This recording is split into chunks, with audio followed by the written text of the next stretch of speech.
Olá, sou Leonardo Ribeiro, aluno de graduação da Faculdade de Medicina da UFMS e tenho como orientadora a doutora Ana Maria Paniago e co-orientadora Eliana Brito.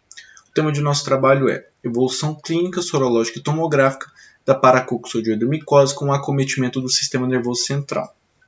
A Paracoccodioidomicose, PCM, é a micose sistêmica mais importante da América Latina e também a mais endêmica no Brasil. O agente etiológico é o Paracoccodioides spp, que é um fungo termodimorfo em que se apresenta na forma micelial e leveduriforme. Os pulmões são os órgãos mais frequentemente acometidos, pois sua transmissão se dá pela inspiração dos conídeos e a partir do pulmão pode-se migrar para outros órgãos e tecidos. Aqui temos a microscopia eletrônica do P. brasiliensis, em que tem um aspecto clássico amplamente difundido na literatura de Roda em Leme. A importância do trabalho é que a PCM é uma doença que tem pouca visibilidade e é negligenciada.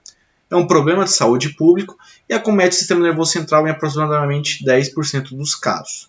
Ela é frequentemente confundida com outras doenças, principalmente neoplasias, e os estudos sobre a tomografia computadorizada na neuro-PCM são raros e a maioria é antes da instituição do tratamento. Portanto, o nosso trabalho questiona: como se apresenta a tomografia computadorizada de crânio da neuro-PCM após o início do tratamento? Temos como objetivo avaliar a evolução da tomografia de crânio da neuro-PCM após a instituição do tratamento. A metodologia usada foi um tipo de estudo epidemiológico observacional com coleta de dados primários no ambulatório de micoses sistêmicas do MAP da UFMS, com pacientes atendidos entre janeiro de 2002 a dezembro de 2019. No período de 2002 a 2019, foram atendidos 298 pacientes que tiveram diagnósticos confirmados para PCM.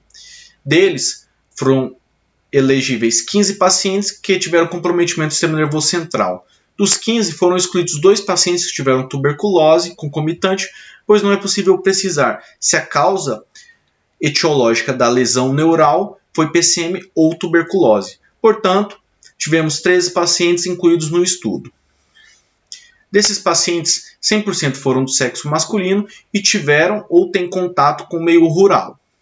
Entre 35 e 55 anos foi a idade mais frequente, em 61,5% dos casos. 100% dos pacientes foram a forma crônica grave e também em 100% dos pacientes tiveram um acometimento pulmonar concomitante ao neural.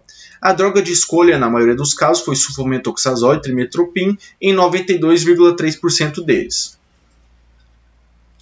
A forma tumoral foi a mais prevalente, em 92,3% dos casos, e as lesões foram visíveis à tomografia em 77,8%, sendo o restante visível apenas à ressonância magnética.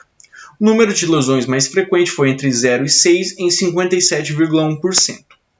Dos 13 pacientes da pesquisa, foram analisados tomografias antes e depois de apenas 7. Neles, foram detectadas tomografias de crânio normal, com lesões vistas apenas a ressonância magnética, a persistência de hiperdensidade após tratamento, desaparecimento de lesão, redução de edema circunjacente, redução do número de lesão e calcificação. Aqui trazemos o caso de um paciente que teve um diagnóstico com 50 anos, em que na imagem A nota-se a presença de uma região hiperdensa anular com edema circunjacente em tronco cerebral. Nesse paciente, principalmente na lesão A, é impossível diferenciar se a causa dessa lesão é neoplásica ou inflamatória. No caso, o diagnóstico foi confirmado por aspirado de linfonodo cervical, onde foi realizado o exame micológico direto. Na imagem B, após 2 anos de tratamento regular, nota-se ainda a persistência de uma lesão hiperdensa, porém menos densa que na primeira imagem, e também o edema circunjacente está reduzido. Trazemos também um outro caso em que demonstra a tomografia computadorizada de crânio em múltiplas e diferentes apresentações de lesão. Nota-se principalmente na imagem C um halo hiperatenuante ao redor de um nódulo hipoatenuante. E essa imagem de tomografia foi realizada após o tratamento. E no caso, esse paciente tem crises convulsivas de difícil controle. Portanto, conclui-se que, na neuro-PCM, as lesões iniciais raramente desaparecem, Nas que persistem, observa-se redução do tamanho, do número, do realce do contraste e do edema, e podem evoluir com calcificação. As referências usadas no trabalho foram essas. Tivemos apoio e patrocínio da CNPq. Muito obrigado.